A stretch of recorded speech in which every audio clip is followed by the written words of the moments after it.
วารานิภิกขุสังฆัสสะโอโรชยามะสาธุโนพันเตภิกขุสังโฆอิมานิอัตตานิสัพปะริวารานิปฏิคันหาตุอัมหาคันเจวะมาตาปิตุอาทีนันจายาตกานันจากาลกาตานังสังวัตตุไมหังมาตาปิตาทโยยาตกาอิมัสสะอามัสสะปติงละพันตุมะมะเจตสาหิคารตังหิตายะสุขายะข้าแต่พระสงฆ์ผู้เจริญข้าพเจ้าทั้งหลายน้อมถวายซึ่งพระทหารน้อมทั้งบริวารทั้งหลายเหล่านี้แด่พระภิกษุสงฆ์ขอพระภิกษุสงฆ์จงรับซึ่งพระทหารน้อมทั้งบริวารทั้งหลายเหล่านี้ของพวกข้าพเจ้าทั้งหลายเพื่อประโยชน์และความสุขแก่ข้าพเจ้าทั้งหลายและแก่ญาติทั้งหลายของข้าพเจ้ามีบิดามารดาครูปัสสาจารย์ปู่ย่าตายายสามีภรรยาบุตรหญิงบุตรชายญาติสนิทมิตรสหายเจ้ากรรมนายเวรพระภูมิเจ้าที่และสรรพสัตว์ทั้งหลายที่ละโลกนี้ไปแล้วขอจงได้รับ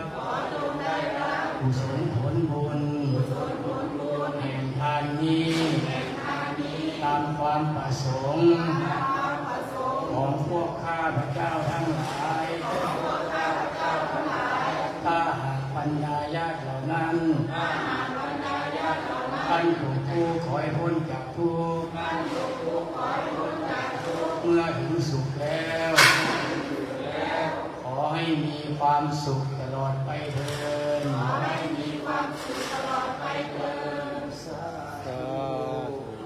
สาธุ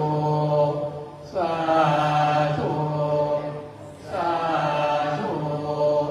อนุโมทามิ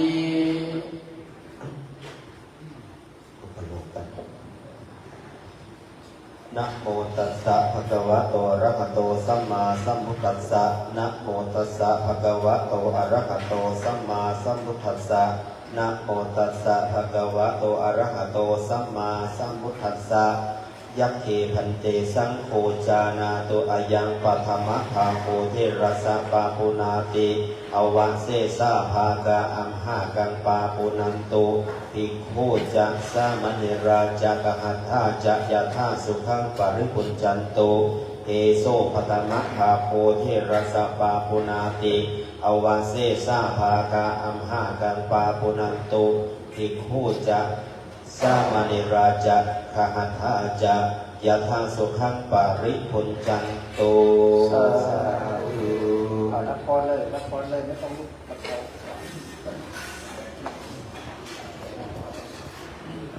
ยะถาวะริวหาปุราภาริโกติสัพพะวะเมวะเทวะโตวินาเตตนะอุปกัปปติอิชิตังปฏิตังตุมหังคิปะเมวะสมิจจตุสัพเพปุเรตุสังกปาตุ ปันนรโสยะถามันโสติลาโสยะติโยวิวัชชันตุสัพพะโรโควินาศตุมาเตภวัตวันตรายโยสุขีติขายุโกภวะอภิวาทนาสิริสเนจังวุฒาปัจจายโนจัตตารโอธรรมาวัฏฐันติอายุวันโนสุขังภาลังยาติเมตาสักขะจะเมเตตานังดากินังดัชชาปุเบกะตมนุสรังนาหิรุนังวาสุโกวะยาวัญญาปริเดวนานาตังเปตานามัทธายาเอวังติทันติยาตโยอายัญญาโพดากินานินนาสังฆมิสุปฏิทิตาอิภารตังหิตายาสานานาโสภะคะปติโสยาติธัมโมจายังนิดัสสิโตเปตานะบูชาจักตาอุลาราบาลัญจะภิกขุนามานุปาลินังตัวเมหิปุญญังปัสสุตังอนัปปะกันติลาภังโสทิภะกยังสุขังบาลังสิริอายุจวันโนจะโภกังวุฒิจะยัสสวาสัทธาวัสสะจะอายุจะชีวสิทธิภวันตุเตภวตุสัพพมังคารังราคันตุสัพพะเทวตาสัมมาบุทธานุภาเวนะสดาโสทิภวันตุเตภวตุสัพพมังคารังราคันตุสัพพะเทวตาสัมมาธัมมานุภาเวนะสดาโสทิภวันตุเตภวตุสัพพมังคารังราคันตุสัพพะเทวตาสัมมาสังฆานุภาเวนะสดาโสทิภวันตุเตเราเสร็จพิธีแล้วทำงานบ้านทำบัว อะระหังสัมมาสัมพุทโธภะคะวะพุทธังภะคะวันตังอะภิวาเทมิ ใหญ่คือ ส มันก็ วากขาโตภะคะวะตาธัมโมธัมมังนัมสสามิสุปฏิปันโนภะคะวะโตสาวกสังโฆสังฆังนามิกราบ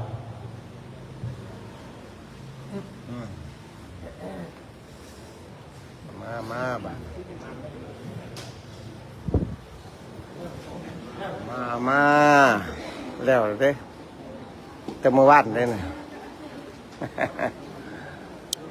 เสร็จพิธีแล้ว